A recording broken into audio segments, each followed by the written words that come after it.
Welcome back to the Ed Show. One thing's for sure, we don't know where this story is actually going. The Occupy Wall Street movement has made its way into the 2012 presidential race. Mitt Romney got a question about it this afternoon, and the National Journal reports Mr. Wall Street himself answered with a classy righty line saying, I think it's dangerous, this class warfare.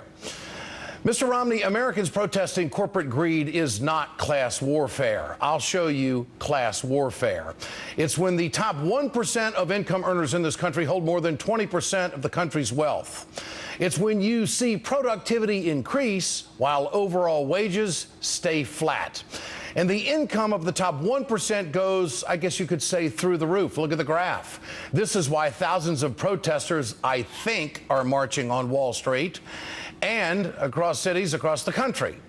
These protests represent the anger, I think, about Washington's inability to crank down on rampant Wall Street greed. And the Republican Party is at the heart of the entire problem, in my opinion. They have continuously blocked democratic efforts to overhaul the financial system and crack down on Wall Street, fighting to let Wall Street continue the reckless recession, and is strangling the middle class. And let me say that I think it is incorrigible for Republicans to sit back day after day and say that they are for small business, yet they allow the financial sector to strangle access to capital when it comes to small businesses in this country who want to take a chance and move forward in this economy. Joining me tonight, Independent Senator Bernie Sanders of Vermont. Congressman, Senator, good to have you with us tonight. Bernie, good to be with you. I want you to address Mitt Romney's comments about how this is dangerous. When he was asked about the Wall Street protests taking place, he says it's dangerous. What's your response to that? Well, class warfare is dangerous. The only problem is that the wrong class is winning. What's happening now is you have the wealthiest people in this country, as you've just indicated, becoming much wealthier. You have Republicans, and this is what class warfare is about, saying, hey, let's give huge tax breaks to the richest people and the largest corporations. But you know what?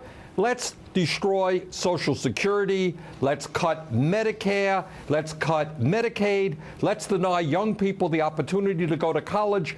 Let's cut back on any effort to try to create jobs in America. Senator, that's class warfare. Senator, will these protesters across the country that are gathering in number and in cities, will they have an impact on the Congress, in your opinion? You know, I think that they may. It's too early to say, but I think that they are touching a nerve, Ed.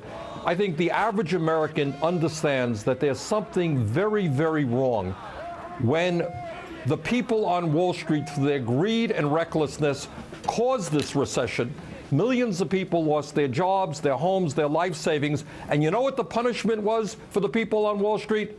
They got higher compensation benefits. They're now making more money than they ever made before. No doubt. Senator, you and Congressman Michael Burgess of Texas were at a hearing today, and you have asked, I think, someone who really should know about what the heck is going on Wall Street. Chairman Ben Bernanke, here it is. Did Wall Street's greed and recklessness cause this recession that led to so many people losing their jobs? It had excessive risk-taking on Wall Street had a lot to do with it, and so did some failures on the part of regulators. I think people are quite unhappy with the state of the economy and what's happening. They blame, with some justification, the problems in the financial sector for getting us into this mess. And they're dissatisfied with the policy response here in Washington. And at some level, I can't blame them. Pretty high-level admission, isn't it, Senator? Well, I think it is, but we also have to hold Mr. Bernanke a bit accountable as well.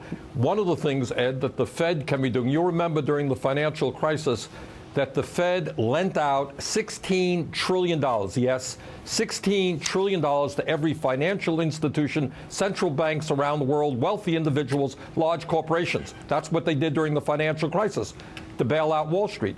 Now, with the middle class in decline, with unemployment at 16%, real unemployment, what the Fed has got to do is act with that same urgency to protect working families that they did to protect Wall Street. Bernanke is not doing that. Now, Senator, let's talk about the protests.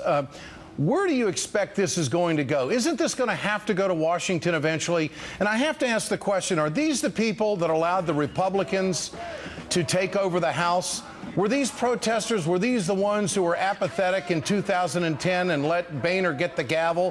Where were they a year ago? And how do we know that this is going to be so genuine to hold true through the next 13 months to make a difference in 2012? Your take on that? Well, Ed, that's a good question. And I would say, as an independent, that I suspect a lot of these people are very disappointed at the president and the Democratic Party as well. They have not seen the president be as strong as he should be on Wall Street. Ed, today you have 6 financial institutions, the largest 6, that have assets that are the equivalent of 60% of the GDP of the United States of America. So you want to break up those banks? You want to break them up? You got to break them up. You got to control interest rates on credit cards. You have to demand that the Fed start lending to small business. So what I hope will happen is that these protests will galvanize the Democrats, maybe some Republicans, to say, yeah, maybe it's time that we stood up to Wall Street and the big money interests. Senator Sanders, always a pleasure. Thanks for joining us again tonight here on The Ed Show.